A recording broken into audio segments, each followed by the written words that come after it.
అందరికీ నమస్కారం. నేను మీ దేవి. శాడిస్ట్ మొగుడు సీజన్ 2 7వ భాగం. రచయిత వనజ గారు. ఫోన్ చూసేసరికి ఆ ఇన్స్టా ఫ్రెండ్ లొకేషన్ కూడా పంపించున్నాడు.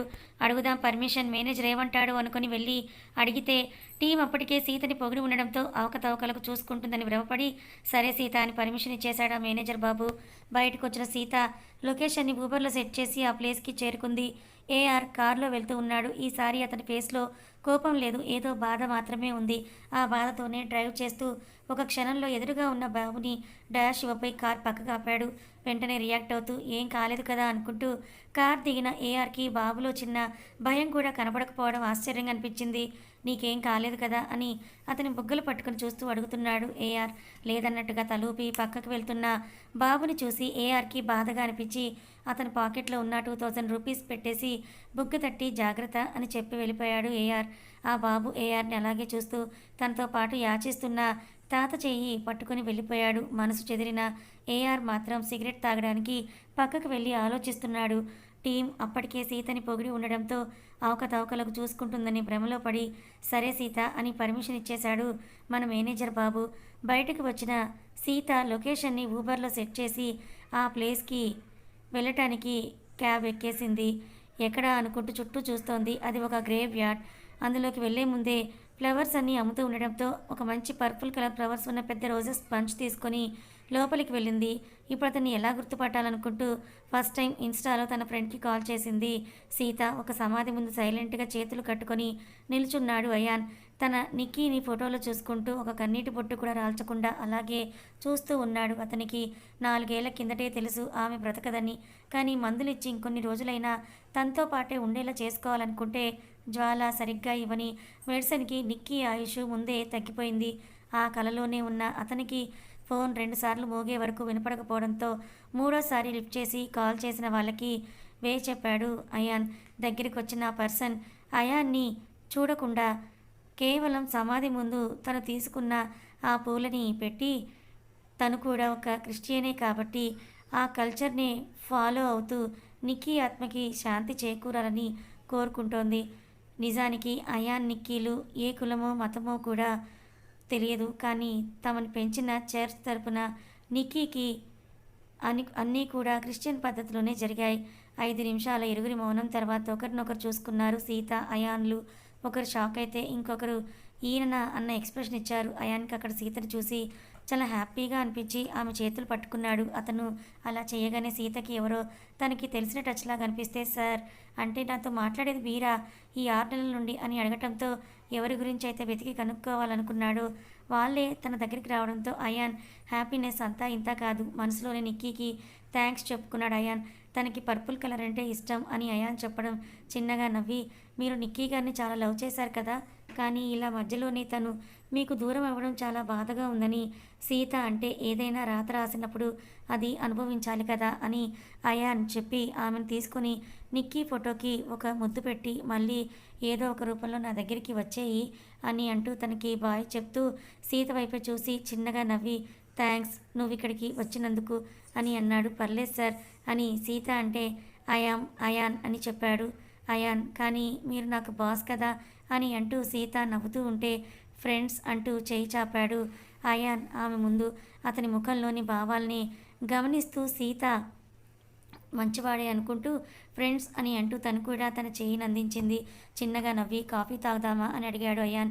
సార్ అని అంటూ మళ్ళీ అయాన్ తన వంక చూడటంతో అయాన్ నేను ఆఫీస్లో 1 అవర్ని పర్మిషన్ తీసుకున్నాను వెళ్ళాలి అని సీత అంటే మేనేజర్ గారికి నేను చెప్తానులే సీత, మార్నింగ్ నుండి ఏమీ తినలేదని అయాన్ ఆమెతో స్నేహం చేయడానికి పునాదులు వేస్తూ ఉంటే తప్పక ఓకే అంది సీత. ఇద్దరూ కలిసి గ్రేవ్ యార్డ్ నుంచి బయటకు వచ్చి దగ్గరలో ఉన్న కెఫేకి వెళ్ళారు. ఆ కాఫీ విత్ బిస్కెట్స్ తింటూ కశ్యప్ చెప్పినా కూడా మళ్ళీ సీత గురించి ఆమె నోటి నుంచే వినాలని అడిగాడు అయాన్. నేను సీత మార్గరెట్, నా ప్రొఫైల్ జీసస్ అని ఉంటుంది. మీకు తెలుసు నాన్న చిన్నప్పుడే చనిపోయారంట, మమ్మీ చర్చ్ స్కూల్ టీచర్, నేను ఇలా అని సీత సింపుల్గా చెప్తూ ఉంటే ఆమె గురించి ఒక అంచనా వేసుకుంటూ ఉన్నాడు అయాన్. ఓకే నేను స్టార్ట్ అవుతాను ఇంకా అని సీత అంటే ఆమెను ఇంకా ఇబ్బంది పెట్టకుండా ఓకే మీరు వెళ్ళండి నాకు కొంచెం వర్క్ ఉంది అది చూసుకుని వస్తా అన్నాడు అయాన్. ఓకే అని చెప్పి సీత బిల్ పే చేయబోయేంతలో అయాన్ బిల్ కట్టేసి ఆమె కోసం క్యాబ్ కూడా బుక్ చేశాడు. బయటకు వచ్చి మరీ జాగ్రత్తగా వెళ్ళండి అని చెప్పి అయాన్ వేరే వర్క్ మీద అక్కడి నుంచి వెళ్ళిపోతే క్యాబ్ ఎక్కి కూర్చుంది సీత. హైదరాబాద్ రోడ్స్ గురించి అందరికీ తెలిసిందే కాబట్టి అడుగడుగునా ట్రాఫిక్ సిగ్నల్స్లో సీతకి ఓపిక స్ట్రా వేసినట్టుగా వెళ్ళిపోతూ ఉంటే వెనక్కి బ్యాక్ సీట్ కానుకొని తలవాల్చింది సీత. ఒక బాబు పక్కన తాత సిగ్నల్స్లో యాచిస్తూ ఉన్నారు. బాబుకి ఒంటి మీద మాసిపోయిన చొక్కా ఉంది. 2 ఏళ్లుంటాయి అంతే. అమ్మ ఒడిలో ఆడుకుంటూ ఉండాల్సిన వాడు ఇలా నడి రోడ్డులో దప్పికకి పెదవులు తడుముకుంటూ ముసలి తాతని పట్టుకొని ట్రాఫిక్లో అడుక్కుంటూ ఉంటే చూసేవారికి ఒక్క కన్నీటి చుక్కైనా రావాల్సిందే. సీత కూడా ఆ బాబుని చూసింది. పాపం అనుకునేలోపు ఇంకొంచెం పెద్దగా ఉన్న యాచించే పిల్లలే ఆ తాతని కిందకి దొబ్బేసి బాబు జేబుల నుండి 2,000 రూపాయల డబ్బులు తీసుకోపోతుంటే వాళ్ళ చేయి కొరికేశాడు ఆ బాబు. దాంతో ఒకడు బాబుని కొట్టాడు. ఇదంతా కార్ విండోలో నుంచి చూస్తూ ఉంది సీత.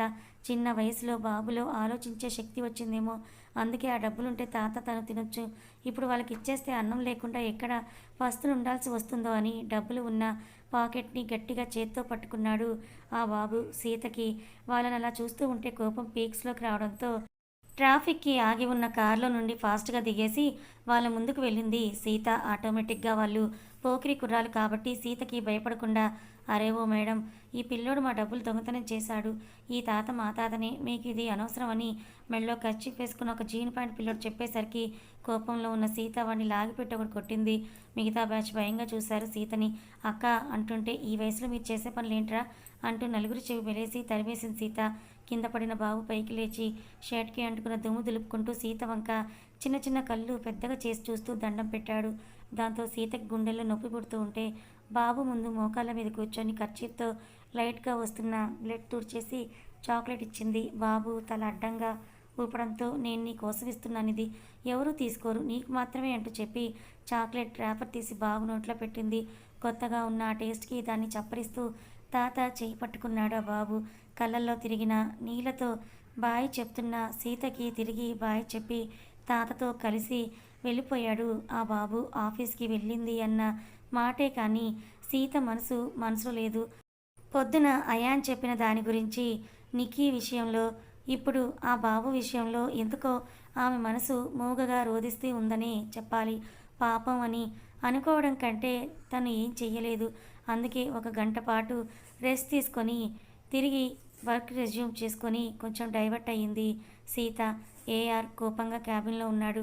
మేనేజర్ లోపలికి వెళ్ళాలంటేనే భయపడుతూ ఉన్నాడు. కానీ మీటింగ్ ఉంది, పిలవాలి కాబట్టి భారం మొత్తం దేవుడి మీద వేసి లోపలికి వెళ్ళాడు. సార్ మీటింగ్ అని చెప్తున్న మేనేజర్ గొంతులో వణుకు ఈజీగా అర్థమవుతోంది. చేత్తో నుదుటి మీద రబ్ చేసుకుంటూ హా అన్నాడు. అరేంజ్మెంట్స్ చేయమంటే చేస్తాను సార్ అని ఆ బలి అయిన మేనేజర్ చెప్పడంతో వాట్ మీటింగ్ ఇంకో 10 మినిట్స్లో పెట్టుకొని ఇంకా అరేంజ్మెంట్స్ దగ్గర ఆగిపోయావా? మొత్తం సెట్ చేసి కదా నన్ను పిలవాలి.